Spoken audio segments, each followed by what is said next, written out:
Hi everyone. Today I want to talk a little bit about the ethics of public speaking. Ethics are extremely important, especially in a world where it seems like there are no ethics anymore. You just take a look at various scandals involving celebrities or politicians, or sports figures constantly cheating, the idea of plagiarism and so forth. Ethics to me are one of the cornerstone topics of public speaking, which is why I do a special video lecture on the idea of ethics. I also like to do ethics within the context of the idea of culture. One of the things I like about the textbook that you're using, the Public Speaking Playbook, is that it talks about that importance of culture, because culture is such an important part of the United States of America. We are a diverse nation in a variety of ways, and culture doesn't always have to mean this idea of, say, ethnicity or race or whatever. We can have different kinds of cultures. You have a work culture. If you work at Dunkin' Donuts, you have some people who might be slackers, people who've been there for a while. You have managers who are a little bit more relaxed than others. Culture means a variety of different things. So I'd like to highlight a few issues with regard to ethics. Just so you know that I don't do video lectures for every single chapter in the book. That would be really a lot, and frankly I don't think you need to see my face that much. But again, ethics is a special topic that I do like to discuss. So today we're going to talk a little bit about the idea of culture, diversity, and audience awareness. Then talk a little bit about the idea of speaker versus audiences when it comes to the idea of ethics. And finally talk a little bit about the idea of critical thinking, which unfortunately I think gets a lot lost when it comes to public speaking and so forth. So let's start off with the idea of culture. The definition of culture that comes from your text is a system of knowledge, beliefs, values, behaviors, attitudes, and artifacts that we can learn, accept, and use in daily life. If you take a look at that definition, it's extremely broad. And the reason why that's important is because culture can be defined in a number of different ways. When we think about, say, the culture of Mexico, right? A nation has a particular culture. The United States has a particular culture in many respects. We love apple pie and baseball and sports and a whole host of other things. We also have a lot of different cultures within the United States. If you take a look at the culture versus, say, Massachusetts versus Rhode Island. I live in Providence, and if you were to talk to the people in Rhode Island, they would say that there's a lot of fundamental differences in, say, the way that Massachusetts drivers are different than, say, Rhode Island drivers.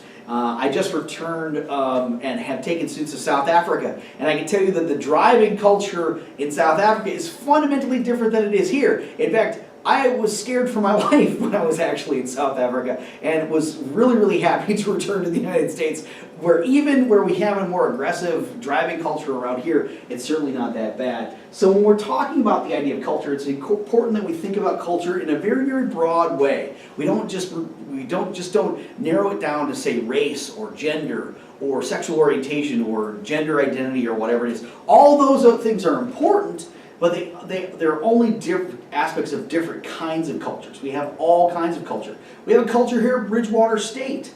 You have a culture component within your community. It just depends on your different kind of environment. Okay? So when we're talking about the idea of co-cultural groups, different co-cultural groups are they can branch off, or they can break off from different kinds of culture groups. They can exist, they can coexist with each other. If you take a look at the subroot of a lot of cultures, that notion of identity. All of you wear different identities. You're a mom, you're a dad potentially, you're a brother, a sister, a husband, a wife, you're a worker, you're a college student, you're an aunt, you're an uncle potentially. You wear a variety of different hats, and in those different hats you have different kinds of cultural aspects that you have to interact with. Okay? Different kinds of marginalized groups can certainly be part of different kind of co-cultures. People who feel like outsiders in relation to the larger kind of group. And you could argue that we have all kinds of different marginalized groups. If you think about high school, if you've ever seen the movie Mean Girls, in that particular movie, Lindsay Lohan is given a map of the lunchroom, the cafeteria, where you have different kinds of subgroups, and some of those groups are marginalized. If you are a stoner, or if you're someone who's a band geek, or if you're not part of the popular crowd, you might be marginalized. We have marginalized groups certainly in the United States, and a variety of people consider themselves to be marginalized in one way, shape, or form. depending on what kind of culture we're talking about. And that's not to say that they aren't marginalized. I'm just saying that what we have is, we have those when we're talking about different kind of larger kind of culture, we have kind of a larger group. So if we have a work culture, you might have the people who are the people who are always getting the bonuses and so forth. Then you have just kind of the normal kinds of, or maybe those happen to be the management. Then you have the people who do, a lot of the work, and then you have kind of the people who just are kind of on the margins. They slack off, they don't show up, whatever they might be. You could consider them marginalized in some way, shape, or form. They could be marginalized by their own choosing, but they are marginalized in some way. Okay? Of course, when we're talking about audience, and the reason why it's important to understand culture is because your audience is going to be extremely diverse. Now, one of the bad things about doing an online public speaking class is that the audiences that you create aren't going to probably be that diverse. And I don't mean that as a negative, it just means that most of you are probably going to get coworkers, you'll probably get friends, roommates, people you know. You're not just going to pull in random strangers off the street. And one of the benefits of doing, an in-class public speaking is you have to deal with different kinds of personalities. You'd have to deal with different ages, people from different areas, people from different parts of Massachusetts, and so forth. And because of that, you would have to potentially adapt yourself. And that's one of the keys to any kind of public speaking endeavor, is that adaptation. How can you adapt to those different audiences and understand that? That's why the notion of audience analysis and ethics is so important, because we have to be constantly aware of who we're speaking to. You can't use often the same message to the same group all the time.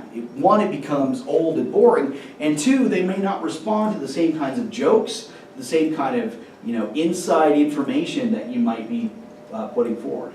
So when we're thinking about culture, you want to think about what specific kind of cold cultural groups do you represent? Are you part of a particular, are you into hunting or something of that nature? Are you into, music or whatever it might be? What kind of cold culture groups are represented in this particular class? One of the reasons why I want you to do that intro assignment is for us, and put it in the discussion section, is so that we all get an understanding of who's in part of this class, so anybody can view it.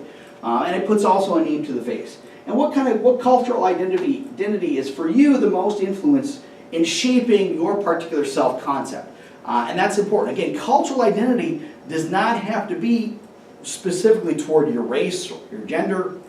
Well, that probably plays a major role. But it could be your identity as a sports fan, if you are a die-hard New England Patriots fan. I'm a die-hard Minnesota Vikings fan, and unfortunately, we haven't been to the Super Bowl in 40 years, and it's killing me. And I just want one before I die, but we'll talk more about that at another time. Okay? When it comes to looking at different kinds of cultural identities, we're certainly influenced by all these notions.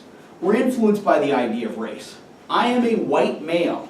Like it or not, I have a lot of privilege in this country compared to, say, someone who's a woman who's also white. It's a they say it's a man's world, and in some respects that is still true. Hopefully those barriers are being, beaten down as we move forward, but the idea of being, being white does have its advantages in a variety of societies, including in the United States. I was in South Africa where I took a bunch of students, and I can tell you that being white in South Africa has an extreme amount of advantage when compared to the majority black population in that country, or if you're colored or whatever it might be. So race certainly does impact your identity.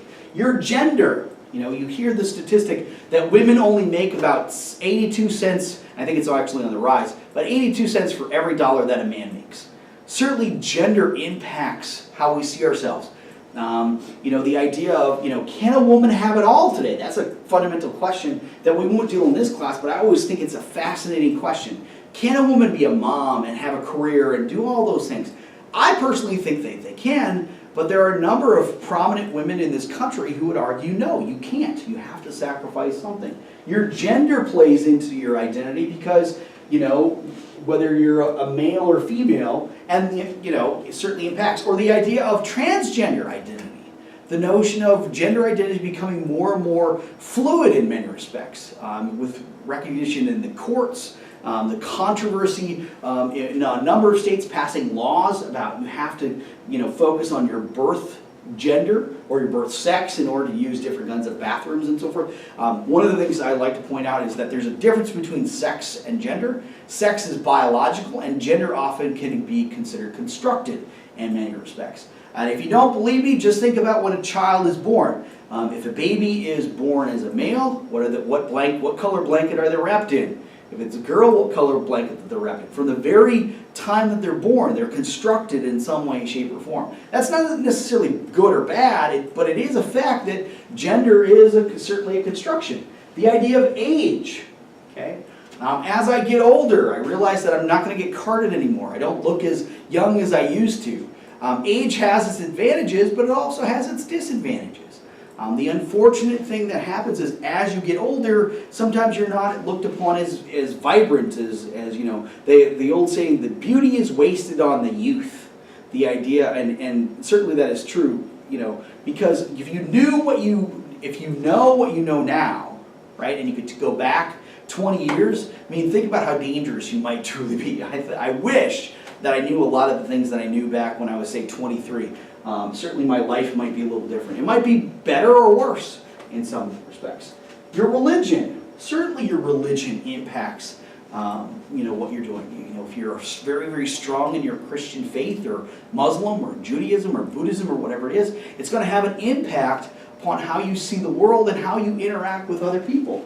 Sexual preference, the idea of sexual orientation, certainly impacts. Socioeconomic status. I don't think we talk enough about how socioeconomic status, whether you consider yourself to be the part of the middle class, if you're poor, how do we define middle class anymore? That's a fundamental question. And a lot of Americans, unfortunately, especially since the financial crisis, feel like they're being squeezed. And economic statistics certainly bear that out. How do we define our position? And of course, the idea of national identity. What does it mean to be an American? What does it mean to be a Canadian, a South African? What does that come with? And how has that evolved over time? And so when we're talking about a lot of those cultural identities interplay with each other. Certainly if we go back, say, to 1840, your national identity, what it means to be American, was impacted by your race or your gender. If you're black in the United States in 1840, you're a slave if you're in the South, most likely. And even if you're in the North and you're considered to be free, for the most part you can't vote, you probably can't own property.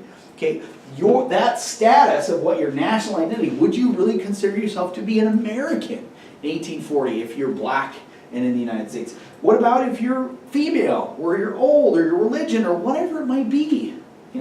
Those kinds of questions are important, and they often interplay with each other. And that's where we have a lot of these debates that we engage in the United States. They constantly come up when we're dealing with different kind of crises in America. So when we're talking about different kinds of cultural identity, one of the things that we want to focus on is this idea of individualistic culture versus collectivistic, or this notion of high context versus low context. Let me just explain what that is just a little bit. The idea of a low context culture is that you can go into a situation, and the United States is an example of a low context culture, where you can go into a situation and you pretty much can recognize exactly what you need to do. You can recognize what the conversation is. You can recognize those kind of things. That's the idea of low context. You don't need a lot of information to have an impact or understand what's going on. Whereas if you go into a high context communication, you certainly would have to understand a lot of the cultural cues that go on. So for example, I like to use this when I talk about high context cultures. If you go to the country of Japan, I'm always afraid if I meet someone and I bow, when do I stop?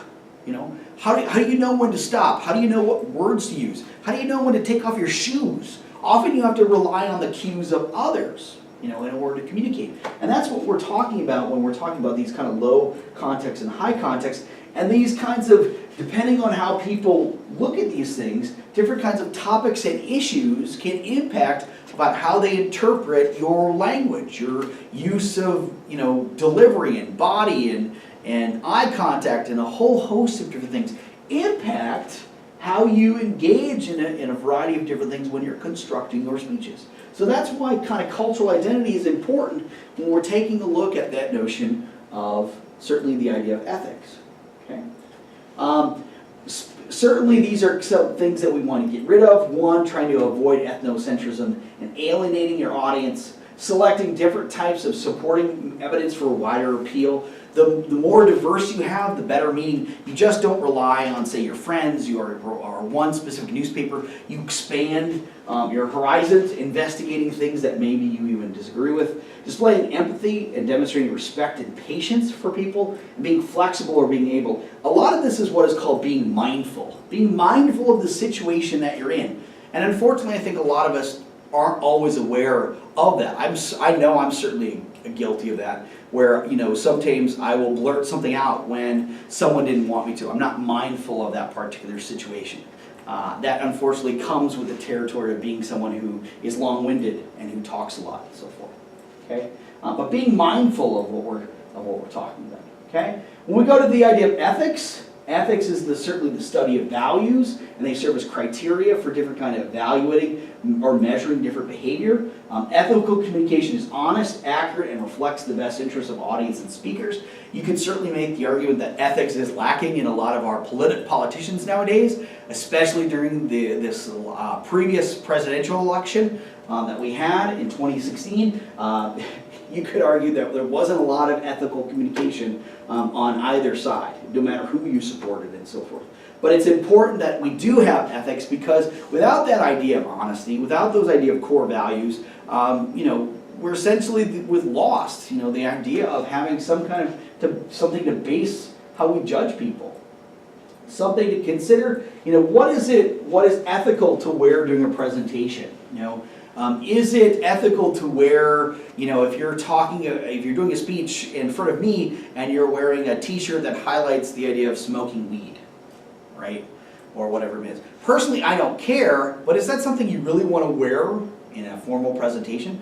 You don't have to dress up in a suit, but you know, it does make a difference how you present yourself.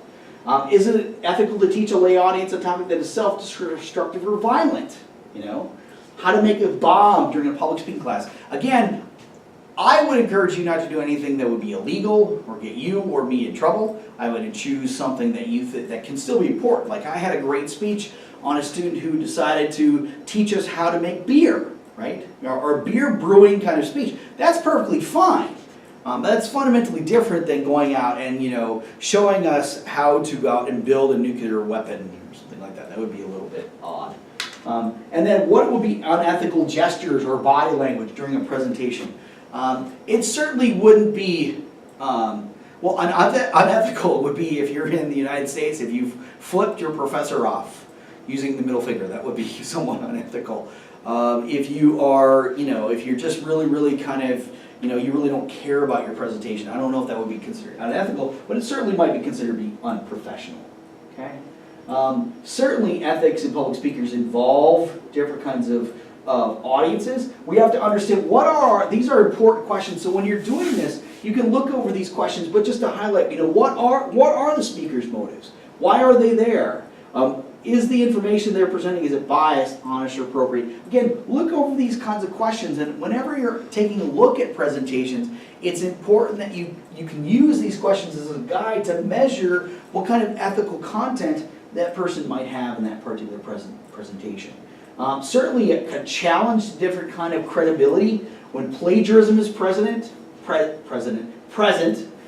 idea of intentionally misleading an audience, being insensitive, where you use different kind of inappropriate humor or empathy, or offering different offensive support. You could certainly make you could certainly argue that currently in our political system, or, you know, in sports, that people are engaging in unethical and culturally insensitive practices when they talk about different race, cultures, gender, so on and so forth, and the idea of displaying bias without acknowledging different kind of counter arguments. Okay, audiences also should be involved, trying to listen without bias. You know, one of the things that I think we don't do a good job of, and hopefully some of you will enroll in my argumentation class, and one of the things that I tell students is that arguing with someone is not yelling. Okay, That's fighting. That's not arguing. Good arguments, good people who argue try to understand the different levels of argument, and you engage on the same stage. And unfortunately, I don't think we do a very good job of that in the United States with regard to argument. We can talk a lot more about that, but we talk across each other instead of listening to each other and really trying to sit down with each other. And I have a lot of wonderful resources if any of you are interested in trying to learn more about that basic idea of argumentation and so forth. And then of course, when we're talking about ethical communication for speakers, it involves the idea of honesty, trustworthiness, unbiased attention, and cultural sensitivity. If you can master those things, certainly your presentations, I assume, I've never really had a major problem with the idea of ethics in any of the presentations that students have done in public speaking class, but one of the things that hopefully these questions can help you do is they can help you evaluate and take a look at your own position when it comes to public speaking. What kind of language are you using in this presentation? How is the person that is presenting to you using different kinds of language? Is that insensitive? Is it one of the things that a lot of people say is that we're too PC in the United States. And at some level I think that's true, but at the same time, why have we gotten to that PC culture in the first place? Perhaps because the way that we were using language before was inappropriate. So these are just some of the things that you want to consider when you're taking a look at the idea of ethics. I'm going to stop there because I think that's really what I wanted to cover with regard to this lecture. If you have any questions about ethics and so forth, I would encourage you to explore deeper into the readings or send me a question, and hopefully we can have an important conversation about the ethics and the importance of public speaking. Have a good day, guys.